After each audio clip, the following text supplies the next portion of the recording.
Right, so I've no grease bands, no sprays, and yet I still get perfect fruit off my apple trees. Here's how I do it. So every year you need to prune your trees. You need to be on top of your pruning.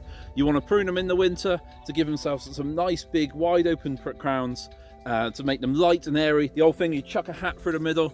It's a perfect analogy. You want to be able to get through to the middle of those trees so the sunlight can get to all your fruit, ripen it, can dry off the leaves quickly when it's wet, and just keeps the trees a lot healthier. They want to be planted the right distance apart as well.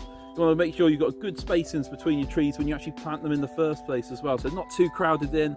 They've got some airflow that can get through, really essential.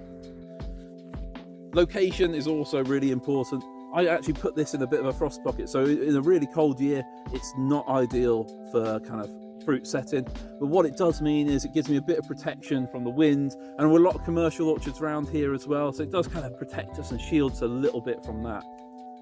Okay, so your cultivar selection in the first place is really useful. So you want to pick trees that are good for organic growing, which means they're less susceptible to canker, to scab, and to other diseases, and it'll just mean that they're kind of healthier for organic growing, which is what we're really looking for.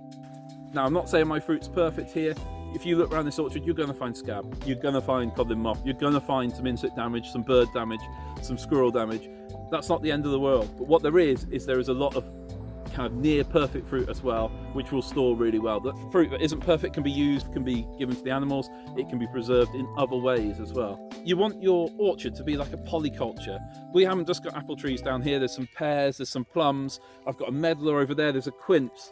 There's also lots of weedy edges, and I know it doesn't look great to have nettles and thistles and docks and other weeds growing, but it really helps to create this kind of environment where we've got lots of beneficial insects as well as the bad ones, and they kind of create themselves a balance. You know, but obviously we've tipped it one way in favour of food for us, and we're still making it so that other things can survive here really well. The chickens obviously love having this kind of polyculture of different environments. There's lots of edges, which are great for this kind of thing as well.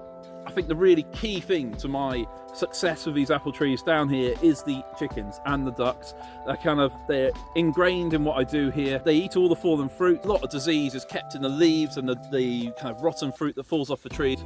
They scrape and move the leaves around during the winter and the autumn months and kind of get stuff rotting down really well. They also eat a lot of the insects. They'll poop everywhere, increasing the nitrogen, helping stuff to rot down, and that will really help just kind of keep disease away from your trees. If you've liked this video, perhaps you'd like my video on natural apple storage as well.